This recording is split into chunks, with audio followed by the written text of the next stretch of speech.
Happy Sunday, everyone. Welcome to another musing. This one celebrating or recognizing at least the 30th anniversary of the family, a proclamation to the world. It was announced and read over the pulpit by President Hinckley in the Relief Society meeting of the October General Conference, but actually on September, the week prior, the 23rd of September. 30 years have now passed since that document was read. In today's musing, we're going to explore then and now, what the landscape was in 1995 on some of the core issues of the proclamation, and then what is happening with those issues today. First, a quick run through of the main points of the proclamation. These are going to be well known to the vast majority of you. The proclamation recognizes the divine nature of marriage being between a man and a woman, the eternal significance of gender, the sacred responsibility of parents to nurture their children, the complementary roles of fathers and mothers and equal partnership, the warning that family disintegration brings serious consequences to society. We're not saying anything like that today, right? What's interesting to me about the proclamation, reflecting on it and looking at what life was like back then, is that the proclamation was largely met with a collective shrug, right? It was not a radical new shift in doctrine. It was not a provocative declaration dividing society into camps. In many ways, it was expressing the majoritarian view of society at the time. The things to which it was responding were, as we'll talk about, strong minorities. And so at the time, like, there was hardly even any press outside of like Deseret News and stuff at the time, even highlighting this. If a church came out today and announced these things, what the society we're now in, that would likely garner media attention because it's so countercultural, right? But at the time, like, just, okay, So let's dig in. We're going to talk about marriage then and now. We're going to talk about childbearing and family formation then and now, and then we'll wrap up with gender issues then and now. So starting with marriage, I should point out that in this section, we're going to talk about the structure of marriage, right? Opposite gender, male-female marriage versus gay marriage. Later in the family formation section, we'll talk about marriage rates, because that deals more with actually wanting to get married at all. What's interesting is, in recent years, of course, the most ardent supporters of legalizing same-sex marriage have been Democrats. And yet, in the 1990s, when the proclamation was given, all of the prominent Democrats affirmed their support of marriage being between a man and a woman. Of course, the following year, 1996, is when Bill Clinton signed the Defense of Marriage Act, which for federal purposes defined marriage as being between a man and a woman. It also said that states didn't have to recognize same-sex marriage licenses from other states. He even, for his reelection campaign, he was running ads in Christian radio stations promoting his signing of the bill. This is a Democrat president. And of course, he's playing to his audience. He's just a politician, and especially a Clinton at that. He actually ran those ads until he got pushback from a bunch of gay lesbian groups, and then they yanked the ad from the air. But that's a reflection of the zeitgeist at the time, that he not only signed the bill, that tons of Democrats voted for the bill, but that he was campaigning on it, right, as a reflection of the political, the Overton window, if you will, the zeitgeist of the time. And of course, that trend wasn't just isolated to 1995. It continued well into the 2000s. Obama, when running for president in 2008, well over a decade later after the proclamation, stated, "I believe marriage is between a man and a woman. I'm not in favor of gay marriage." In the 2008 race, of course, Biden was the vice presidential nominee. Here's what he said. Senator, do you support gay marriage? No, Barack Obama nor I support redefining from a civil side what constitutes marriage. We do not support that. I should also point out that Biden, when he was in Congress, voted for the Defense of Marriage Act himself, right? So he's got a history back then. In 2016, when Clinton was running, her vice president candidate was Tim Kaine. The Clinton campaign touted him as a progressive candidate or addition to the ballot. And in 2005, when he was successfully running for governor of Virginia, he said he opposed same-sex marriage, right? So the point here is that even the most ardent activists now and recent, decade or two of legalizing gay marriage at the time were not only not agitating for that, they were vocally supporting marriages being between a man and a woman. Take a look at this graphic. This is an aggregation of a bunch of polls on the question of legalizing same-sex marriage. And you can see the proclamation falls when on the left-hand side. Granted, that's a very broad age or range of years. But you can see, even the Democrats were not, majority of them were not supporting. Now, again, that's 15 years. A lot was happening in that time. But if you go to the early 90s, it was likely even lower. It was probably affected by the polls in the early 2000s where the shift was clearly happening. And of course, that shift continues, right? Where across the political spectrum, support went up over the decades. Now, in 1995, when the proclamation was given, support for gay marriage exceeded 30% in polls only in 6 states. That's New York, Rhode Island, Connecticut, Massachusetts, California, and Vermont. Blue states, all of them. But even then, it was only 30% support. And so, yes, there was growing movement for campaigning for same-sex marriage in the 1990s, but the idea was very much still outside the Overton window. For those of you who don't know that term, it's just the kind of spectrum of politically acceptable ideas, and that window can shift or enlarge and so forth. But at the time, this topic of gay marriage was outside of the window, the range of acceptable ideas. What about now? Right now, here we are 30 years later talking about the proclamation in 2025. Well, of course, the church got involved. They were fighting it in Hawaii. We'll talk about that. Then there was Prop 8 in California. I lived there at the time. That was a disaster, tons of blowback, et cetera, et cetera. Well, here, there's a Gallup poll that just came out 2 months ago, finding that 68% of Americans support same-sex marriage, while only 29% oppose it. And that breakdown on partisan lines is 88% of Democrats support it, 41% of Republicans. That's interesting. Of course, the proclamation saying that marriage is between a man and a woman, that is the marriage that's ordained of God. The proclamation also says marriage between man and woman is essential to his eternal plan. Children are entitled to birth within the bonds of matrimony and to be reared by a father and mother who honor marital vows with complete fidelity. Of course, that has implications not just on gay marriage, but the adoption or purchase through surrogacy of children in gay unions. Something that a lot of people don't talk about, right? Children are entitled to birth within the bonds of not just matrimony, which the church defines as male-female, but also to be reared by a father and a mother, not 2 mothers, 2 fathers, etc.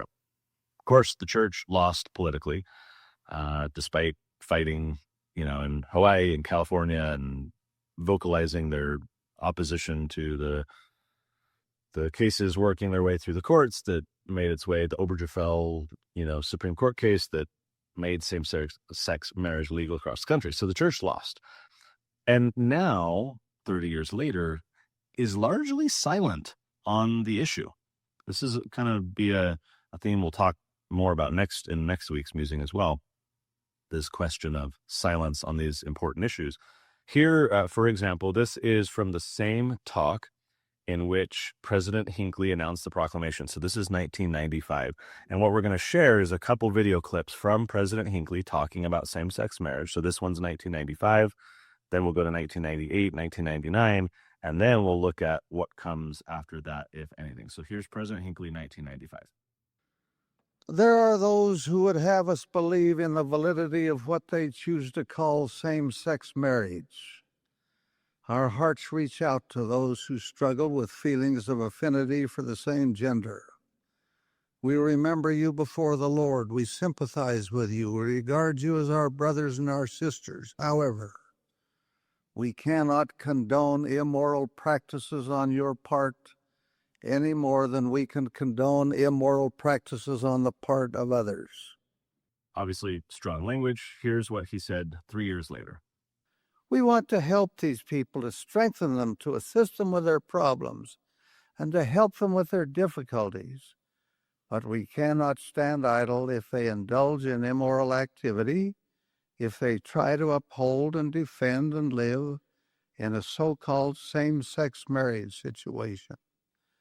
To permit such would be to make light of the very serious and sacred foundation of God-sanctioned marriage and its very purpose, the rearing of families.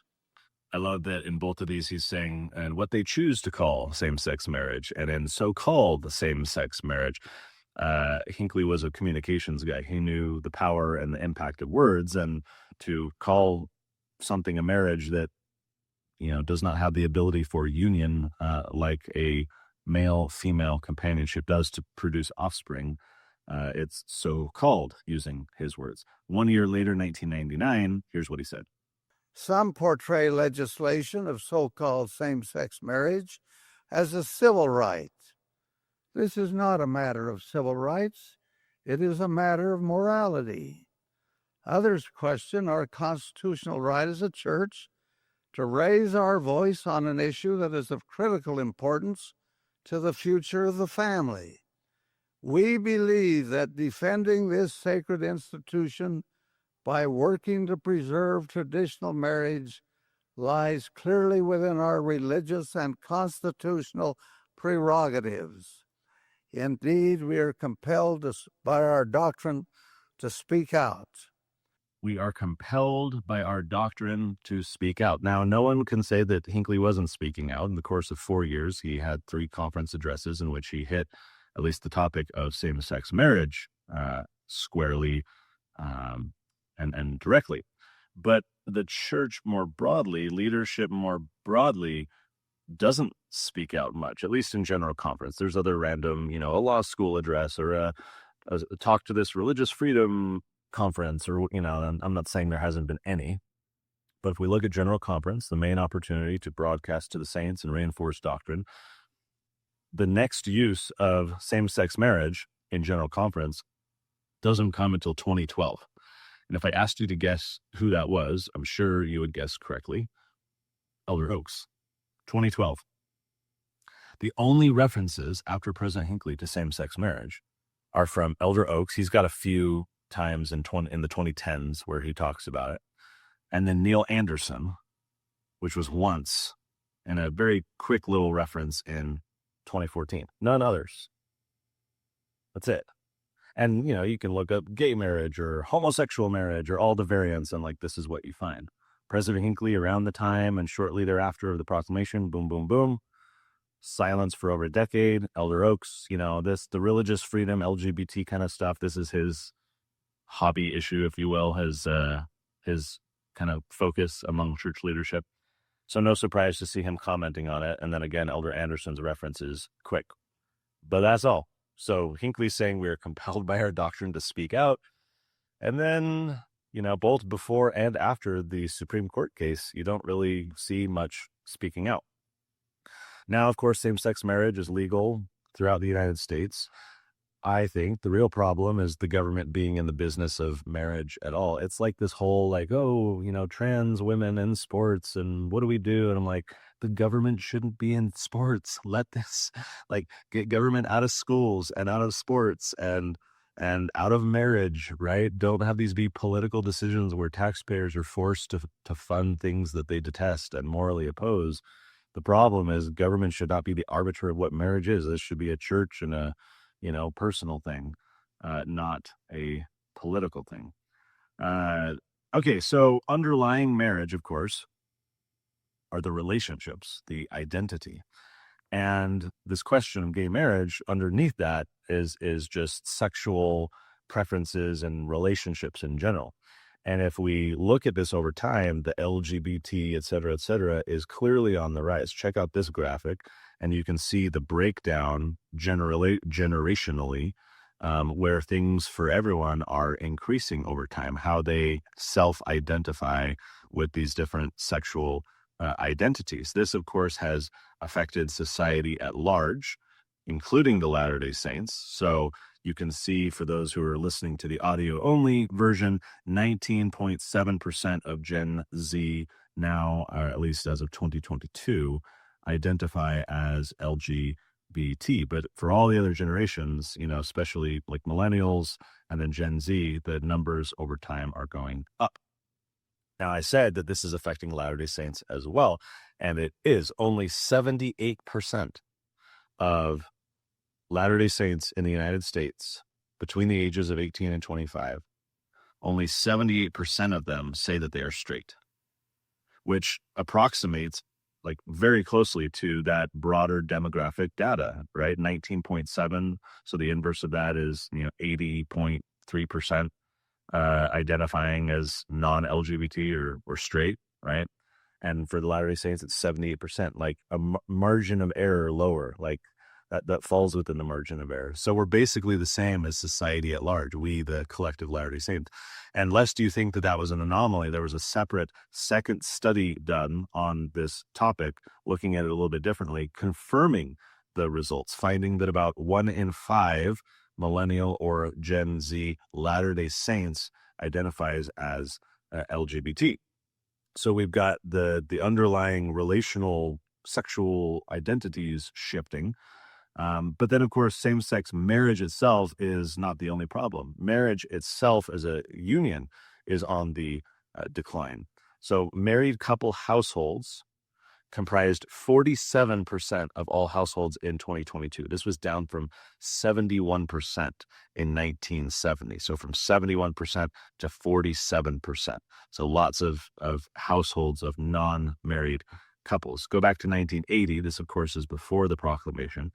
6% of 40-year-olds at that time had never married. 6%. Today, that number exceeds 25%.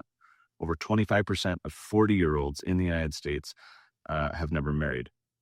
There's one demographic projection suggesting that a third of young adults will not marry by age 45 and maybe never marry. So here we have a social relationship that God has deemed essential, as the proclamation says, which is increasingly considered non-essential by many of his children, right? And of course, a large part of marriage on the decline is that cohabitation, non-marital cohabitation, is on the rise. So especially young adults, 18 to 29, 78% of them say cohabitation is acceptable. 12% of this age bracket lives with an unmarried partner, compared with 5% in 1995 when the proclamation was read. So from 5% to 12%. So we have a proliferation of cohabitation. Let's move on, though, beyond marriage, because then we get into this broader question of, again, are people getting married at all? Are they forming families? Are they having kids? What was that like in 1995? The cohabitation rise that I talked about certainly means that there are a larger number of children being born out of wedlock, right? To not married couples. 33% of children being born to unmarried mothers. This, of course, matters because, like so many studies show, that children being raised in single parent households, especially those without a present father, are more likely to have, poverty and diminished educational opportunities and drug abuse and all the rest, right? Like the data is very clear there. Well, in the mid-90s, at the time of the proclamation, about 1/3 of kids lived apart from their biological father. Remember, in the proclamation, it says children are entitled to birth within the bonds of matrimony and to be reared by a father and a mother who honor marital vows with complete fidelity. So even at the time, it was 1/3 of kids. That's remained, somewhat stable over the past 3 decades of so many children, 1/3 of them living apart and not being reared by their fathers, in some cases their mothers, but mostly the dads. And then we can look at the question of fertility itself. So in 1990, so this is just a few years prior to the proclamation, the general fertility rate, so this is births per 1,000 women aged 15 to 44, right? So how many births, if you take 1,000 of those women, that's the fertility rate. It was so much higher than it is today. Let's just visually show this on a graph. You can see already by 1995, it's on the decline. So this is actually different than what I was articulating. This isn't the births per 1,000 woman rate. This is births per woman. So this is where you get the number 2.1 is the population replacement rate to just sustain the population. And of course, if you look at 1995, you can see that it was just under 3 births per woman, right? So that's what we were dealing with. We were above, globally at least, the population rate in 1995. Well, let's fast forward 30 years and go to today. How are we faring both on family formation and on childbearing? Well, I said that 3 decades ago, the number of children born to unmarried mothers was about a third. Today it's 40%. So that has increased. Still, it's about a third of kids growing up without a dad. So that's over 25 million kids. Think of all the downstream societal consequences of that. For fertility, today, the United States is at a historic low with 1.6 children born per woman. And global fertility rates since 1950 have been cut in half across the whole globe, while the number of women in the reproductive age bracket has tripled. There's way more women, but collectively they're having, on a per woman basis, half as many kids as 3/4 of a century ago. So not trending well at all. And there's a lot of social implications of having a shrinking population over time because you're not, producing more productive workers to sustain the older population. Look at countries like, Japan right now. It's just a disaster. Let's go in conclusion to gender. So we talked about marriage. We talked about childbearing, family formation. Now let's talk about gender. Going back to 1995, nearly nobody at the time disputed that human beings were male and female and that gender is an essential characteristic of one's identity. Like, this wasn't really in dispute. No one was really saying, oh, you're assigned that at birth and all the stuff, right, that you hear about today. There were certainly radicals pushing the envelope. For example, there was a feminist philosopher, Judith Butler, in her 1990 book, Gender Trouble, Feminism and the Subversion of Identity. So her attack on traditional gender roles offers us this word salad, and I quote, "The univocity of sex, the internal coherence of gender, and the binary framework for both sex and gender are considered throughout as regulatory fictions that consolidate and naturalize the convergent power regimes of masculine and heterosexist oppression." Huh? But, Butler and her philosophical feminist peers were in the strong minority. I mean, this was like a social anomaly compared to the masses that recognized binary gender, male and female, not as a regulatory fiction, as she called it, but as just plain observable reality. And if you look at literature, social commentary, most of academia, there's obviously the fringes out there like Butler. But when you look at across literature from the 1990s, they simply assume this fact, binary gender, and they discuss gender issues in the social psychology research and everything as male and female. For example, when researchers analyzed gender role attitudes from 1977 all the way through 2008, this is in the American Journal of Sociology, they used data from the General Social Survey, this big poll, nationally representative, interview-based survey. They're talking to all these people, trying to monitor social changes in America. And the authors discuss men's issues and women's issues with not even a mention of anything else being within the realm of sociological possibility, right? So it's just assumed at the time.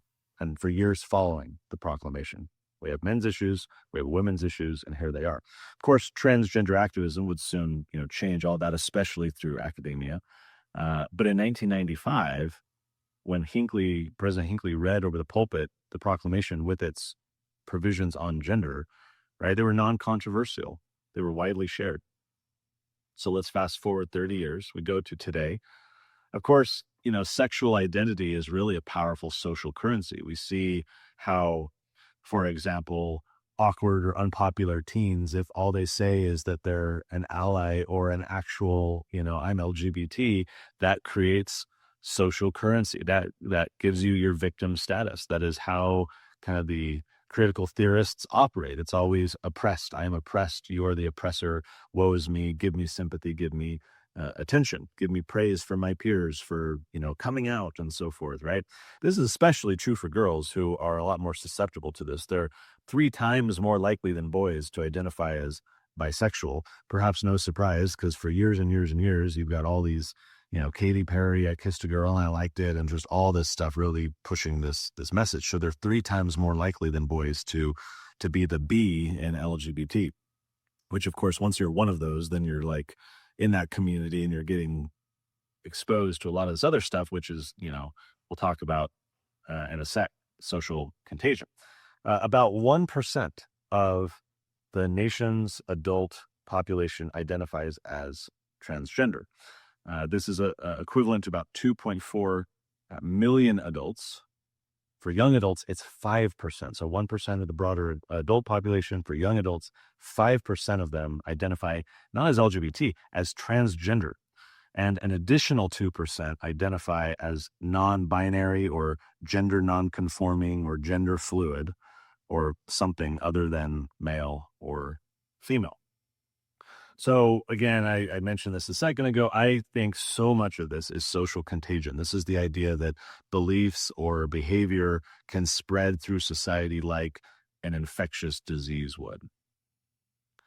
Because it's catchy and it's popular and it's, again, I can get social currency with my peers because of it. And I can feel included as a part of this tribe because I feel so lonely or awkward or whatever, right? These are infectious ideas. Frankly, the whole, the fact that detransition exists, that people have detransitioned from the gender that they pretended to be for a while, just shows how this is just a mental and social fiction.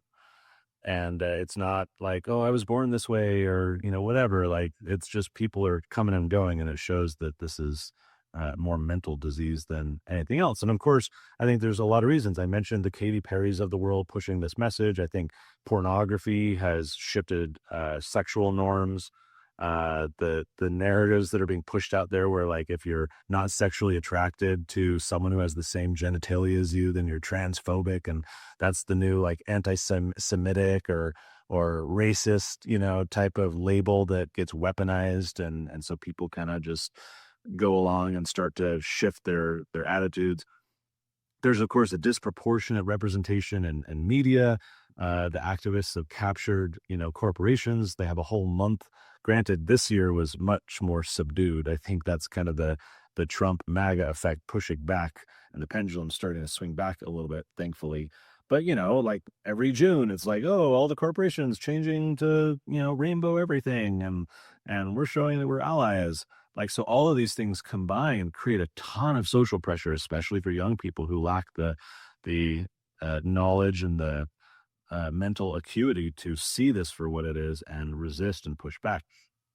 So again, proclamation, very clear. Gender is an essential characteristic of individual premortal, mortal, and eternal identity and purpose.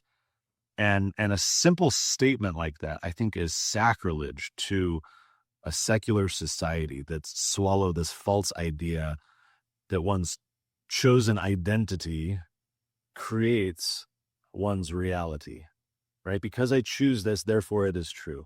Because I have adopted this label, therefore it is who I am, and you must all do that. I am a man, but I think I'm a woman, so you must all now change pronouns and all the things and reject the clear, stuff that you see and know. Nope, we're going to disconnect you from objective reality, and you have to play this fiction along with me. Now, this mental illness has long existed, but it was perceived to be such. It was recognized as, frankly, a mental illness. Now everyone's pressured into going along with it and kind of pretending that it's true and affirming others.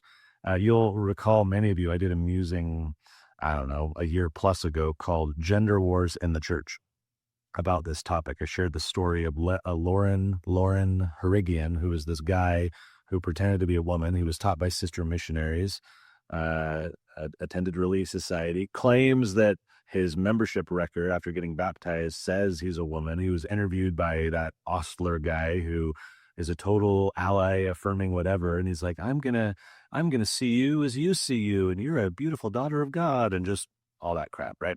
So if you're curious on that, go to sundaymusings.org and you can type gender in the search box or the drop down and you'll find it. It's called Gender Wars in the Church, where we take a deep dive on how's this transgender stuff impacting and spreading through the church. So gender 30 years later, again, these things aren't trending in a good direction. And it shows the prescience, the foresight of the proclamation, which again at the time was introduced with kind of a shrug, like, yeah, okay, those things seem reasonable. But now you look 30 years later, and if that document were introduced today, oh, wow, a lot of people would be up in arms. Which begs the question, was the proclamation on the family prophecy? Was it revelation? Now, so for some quick context, the document was created during a period of legal challenges. I mentioned that the church was fighting same-sex marriage in Hawaii. There was a court case, Bear versus Mike or Meek, or however you pronounce it. And the Hawaii Supreme Court started hearing this case in 1993. So word is spreading through the legal community, through religious communities, right? And so the church gets put on notice, and they're working with some attorneys to file an amicus brief, which is a friend of the court brief. It's a third-party commentary that is sent to judges to try and persuade them.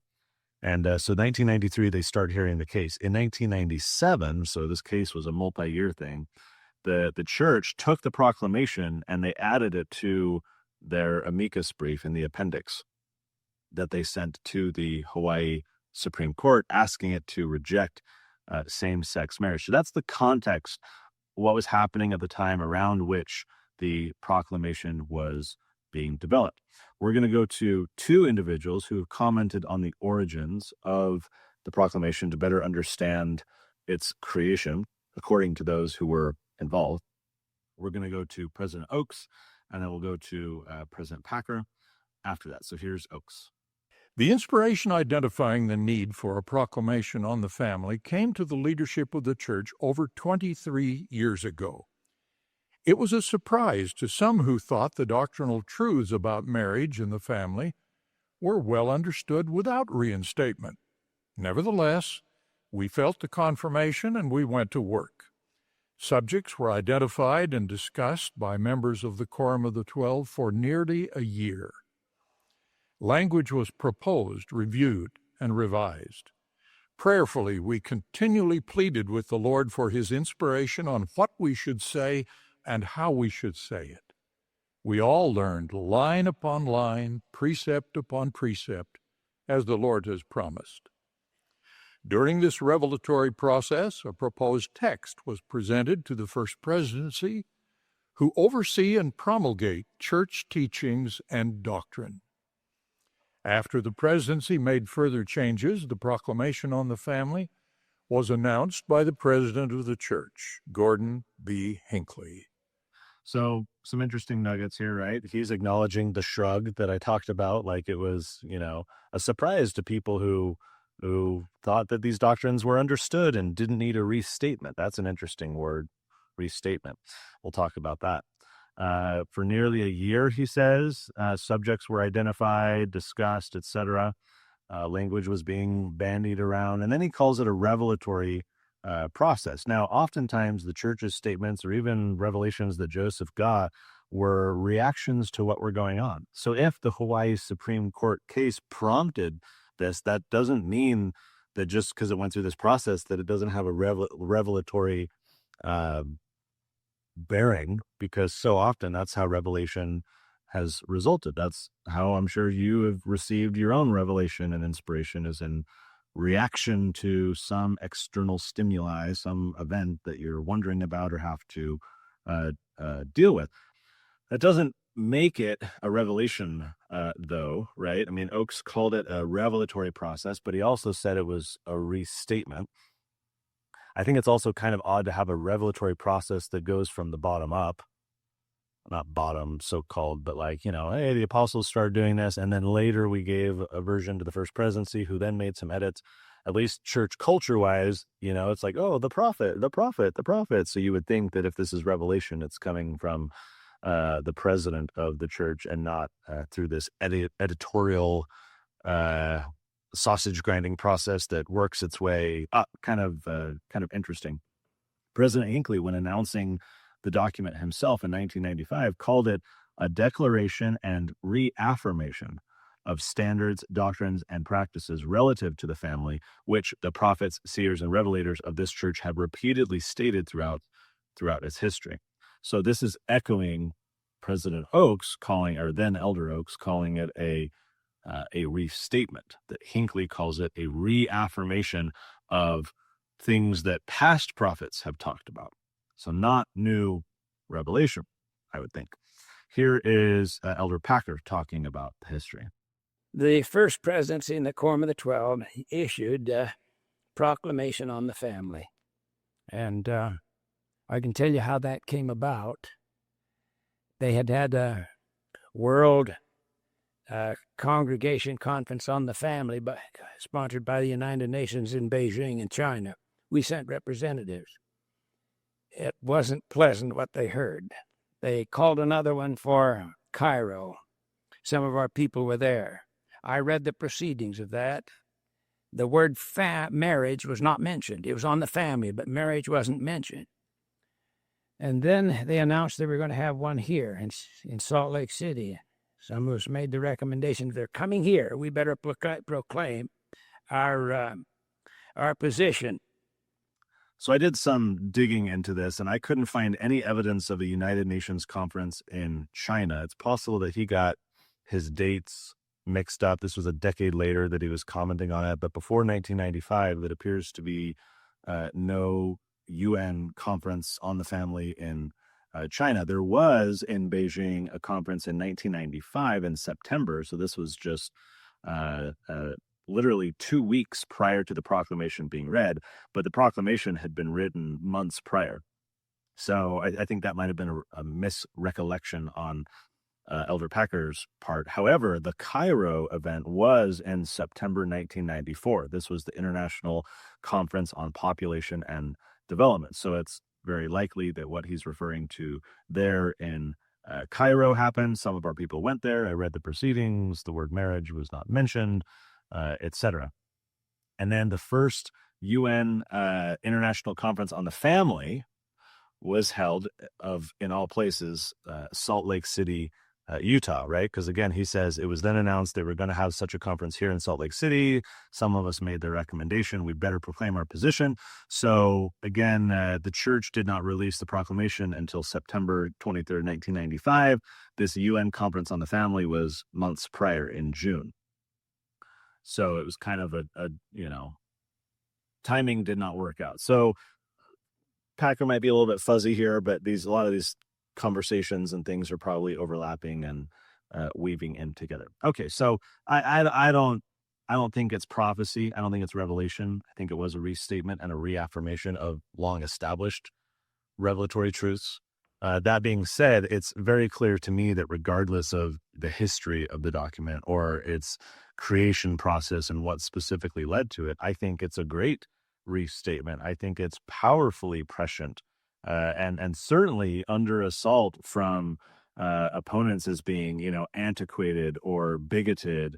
And especially had it been introduced today in 2025, I think it definitely would not have been met with a shrug, which shows how important its doctrines are when they are under assault. And I think we can expect more of that to come.